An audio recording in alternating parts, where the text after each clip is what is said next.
नमस्कार प्रिय दर्शक बंधु मु अजय मिश्र स्वागत करुच्ची विधि विधान ओडिया चैनल पुणी एक नूतन अध्याय को दर्शक बंधु आज भिडटी हनुमान जी एभली एक शक्तिशाली तथा प्रभावशाली मंत्र सम्बन्ध जाना जो मंत्र प्रयोग में कला जादू गुणिबा कौन तांत्रिक प्रयोग करा मात्र केते सेकेंड मध्य यह दूर हो जाए।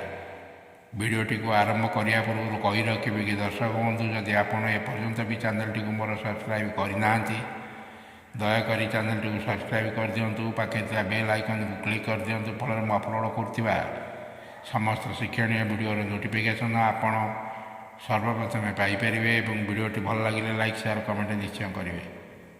दर्शक बंधु कौन ईर्षार वशवर्ती हो कि प्रतिशोध परायण हो कौन व्यक्ति को गुणी बा तांत्रिक प्रयोग करा मंत्र द्वारा अति सहज उपाय एथिरू मुक्ति पाइपर। यह मंत्र अत्यंत प्रभावशाली और अति शीघ्र सफलता आनी थाए।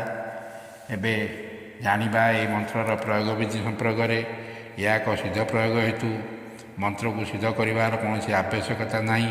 तांत्रिक प्रयोग द्वारा पीड़ित व्यक्ति को यह तुरंत प्रयोग करा जाए। प्रथम कौन एक तंबा पात्र रे शुद्ध जल दिंतु तापर निज डाण हस्तर 5टी आंगुली को यही जल में बुड़ाई यही मंत्र को लगातार 21 थर पाठ करेंगे। याद्वारा तंबा पात्र थिबा पानी अभिमंत्रित हो जाए। तापर ये अभिमंत्रित जल को पीड़ित व्यक्ति को पीवा को देवे।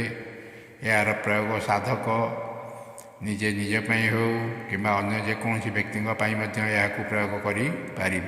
एबे आसतु जानिबा से मंत्रटी को। मंत्रटी यहीपरी ओं हरि मर्कट महामर्कटाय पर यंत्र भय पर मंत्र भय पर तंत्र भय पर विद्या छेदय छेदय।